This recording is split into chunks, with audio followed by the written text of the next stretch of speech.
It was the kind of moment that should have been nothing more than the end of an ordinary afternoon. On the last day of May, in a restaurant in Lexington, South Carolina, a small group of women sat around a table. They'd come together for brunch, the way people often do when they want to catch up on the week or just spend a little time in familiar company. Among them was a woman named Elena Catherine Moore. As the gathering was winding down, one of her closest friends got up to leave. She walked over, leaned in, and hugged her goodbye. And in that moment, Elena held on. She held on longer than a casual goodbye would call for. Then she spoke, quietly, just enough for that one friend to hear. She said they needed to catch up, one-on-one. She said she could not say more right then, not in front of the others. And she said what was happening was bad enough, that she was scared for her life. Those were the last words that friend would ever hear from her. If you are hearing that for the first time, just take a moment with it, because those are not the kind of words that ever come back. Now, if you are just finding this story, take a second to like this video and subscribe to True Crime Dav. That simple step helps these stories find the people who need to hear them. And it keeps this channel going as more facts continue to come to light. Elena Moore was 39 years old at the time. She was born in Russia and was adopted as a child by a family in South Carolina. By her late teens, she had already left her childhood home and found a place to stay with another family, remaining with them through her early college years. Not long after that, she settled in Lexington, South Carolina, and began building a life for herself in that community. She did it the way many people do, when they have no safety net to fall back on. She worked. She worked a lot. She was a personal trainer at a fitness center in the area. She worked behind the bar at several establishments around Lexington. And she also worked at a pharmacy, helping people fill prescriptions and going about the kind of quiet work that customers remember long after they have walked out the door. She did not have just one circle of people in her life. She had many. She knew the people she trained. She knew the people she poured drinks for. She knew the people she rang up at the counter. And those people got to know her in return. Those who knew her have described her as someone who made a point of lifting other people up. They have said she was quick to offer encouragement. They have said she had a way of checking in with people without making it feel like an obligation. They have said she would send a message out of nowhere just to wish someone a good morning. She was known for bringing people together. She liked finding new places to eat, and she liked gathering friends and clients and acquaintances around a table so they could meet each other. She had a presence that stayed with people. She had spent much of her life overcoming difficult circumstances, and by the time she reached her late 30s, she had built a life that was fully woven into the place she called home. But there was more to that life than what most people saw in passing. She had a heart condition and had been on a heart monitor. She was taking medication to manage it. She also had a documented history of anxiety and had worked over the years to manage that as well. And in the weeks before the end of May, people who knew her well began to notice something they could not quite name at first. For someone who had always been active online, sharing pieces of her days and staying in touch with a wide circle, her presence on social media had gone quiet. Friends have said that silence was not like her. They have said it was out of character. They have said it was not something she would have done without a reason. That quiet had settled in during the same stretch of time when other things were changing too. Elena had been in a long-term relationship with a man she had known for more than a decade. They had been together for over 13 years. And in the year 2 years before that spring, they had been married. To many people looking from the outside, that was the natural next step after so much time. But among those closest to her, a different picture had been taking shape in the months leading up to that May.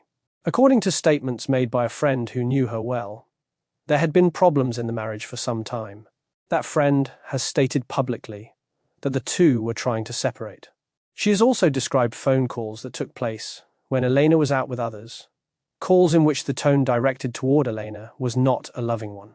She has stated that on at least one occasion, Elena chose not to attend an event she had been looking forward to, despite having tickets, because she did not want to be around her husband that evening.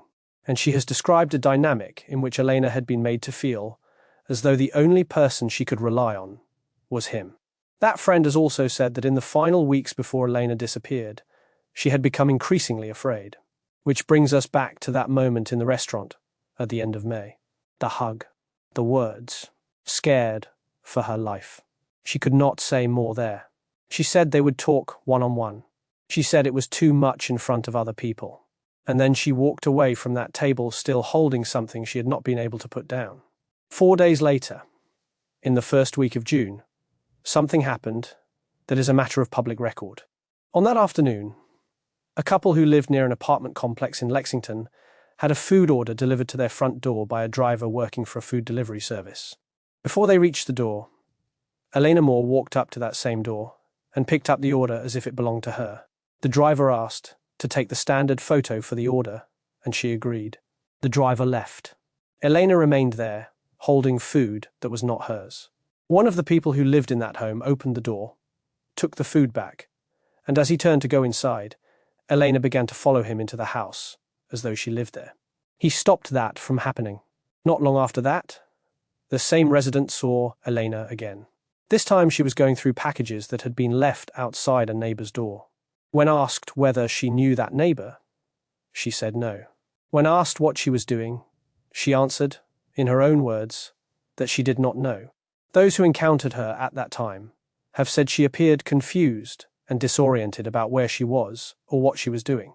That same day, according to statements from someone who knew her, Elena was taken to a hospital and then admitted to a local mental health facility. Publicly available information confirms she was at that facility for a period of time and then was no longer there. What happened in the hours and days after that is not fully documented in the public record.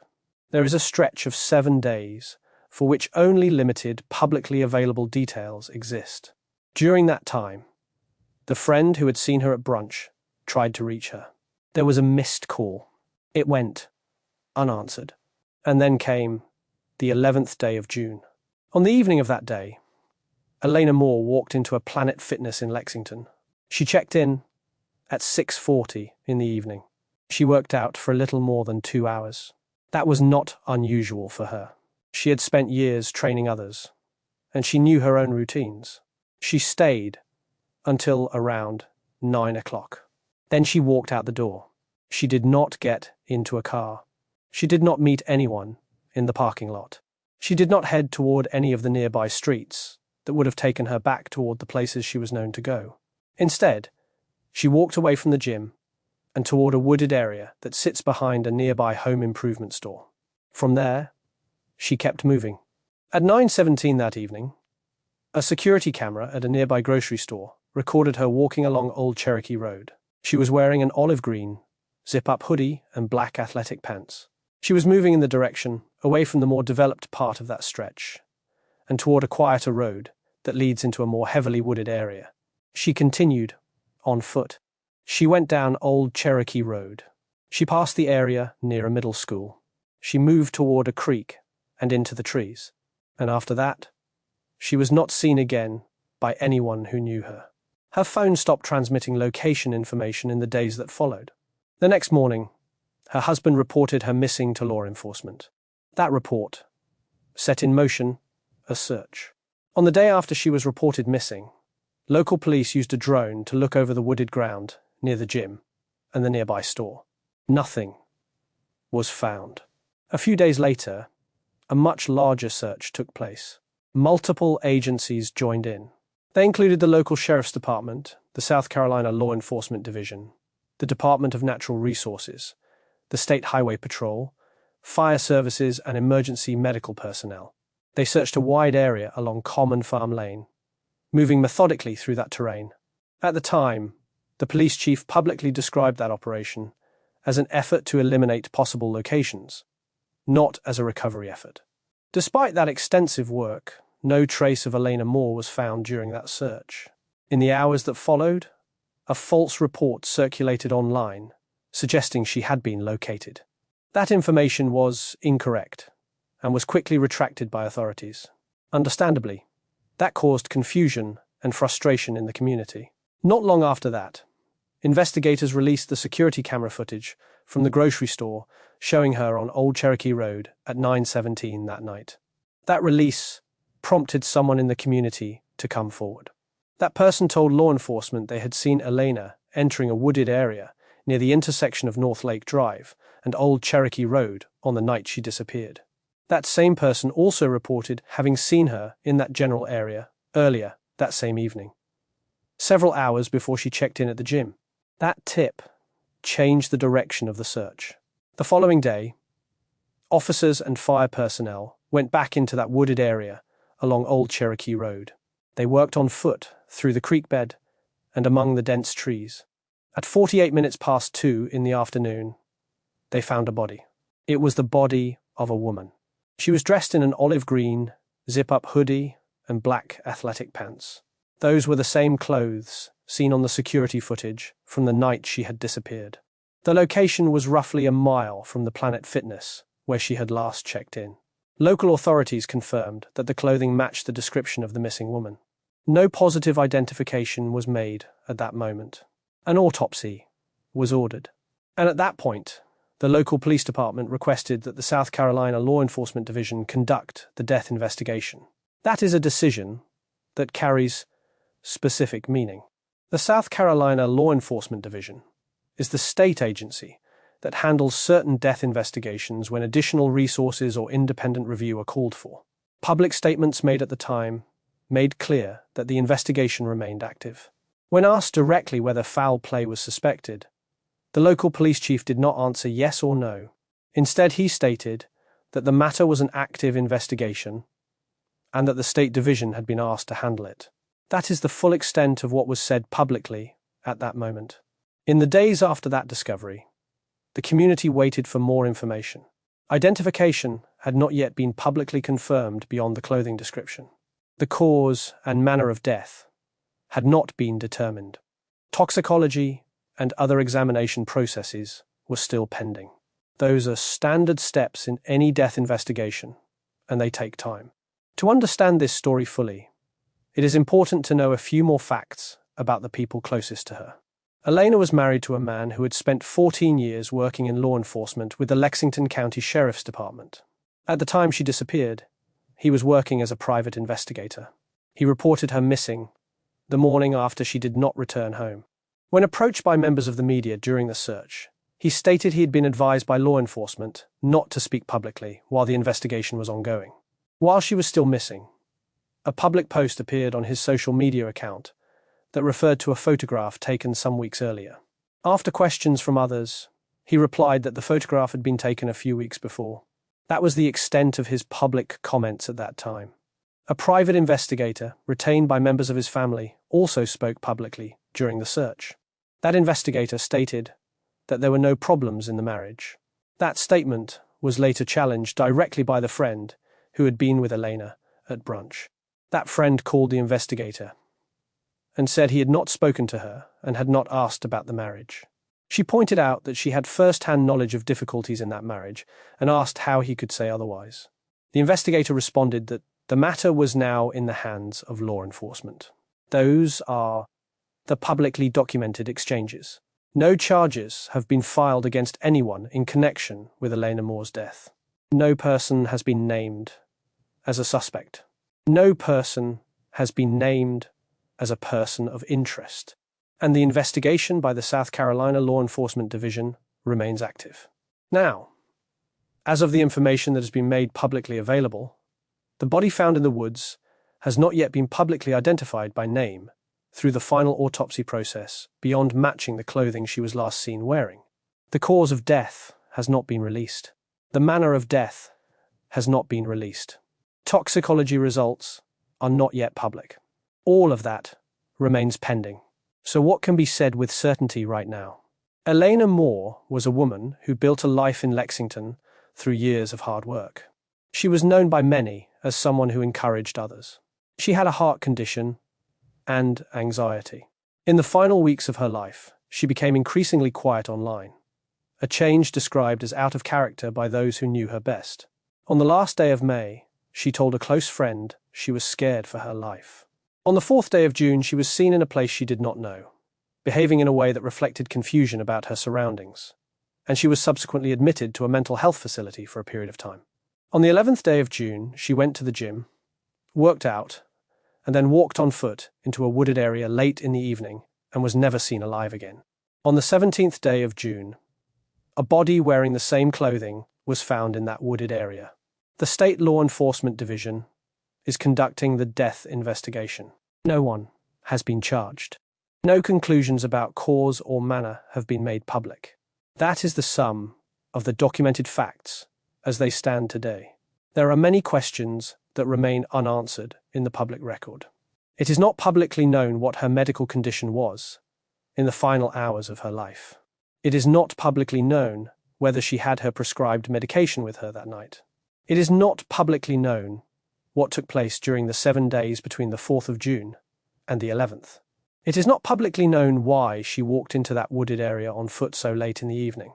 It is not publicly known what her exact route was after the last security camera image. It is not publicly known what the autopsy will ultimately determine. And it is not publicly known whether anything beyond her own movements contributed to what happened in those trees.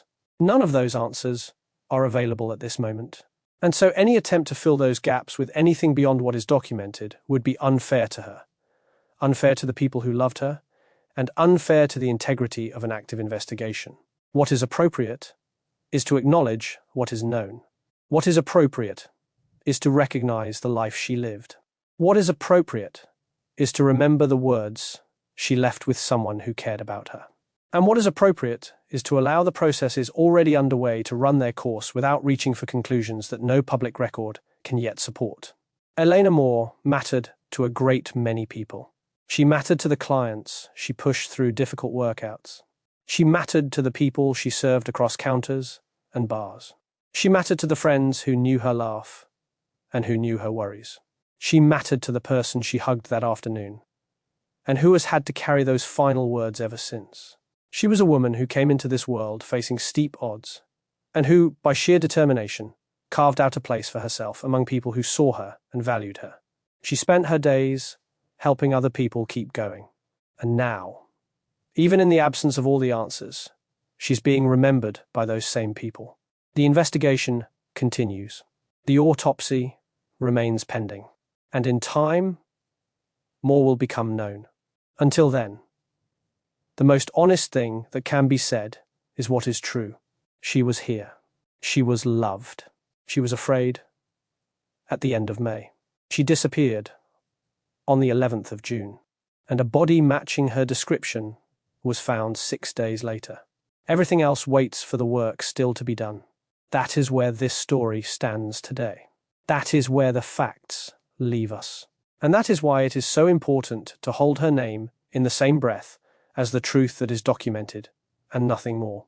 If this story has stayed with you, if you have found yourself thinking about the friend who never got that one-on-one conversation, or about the woman who spent her life showing up for others, then take a moment now to like this video and subscribe to True Crime Dav. Your support means these stories are not forgotten while answers are still pending. It means more people know her name. And it means this channel can continue following this case as soon as new, verifiable information becomes public. That is all we have for now. And that is exactly where this moment ends.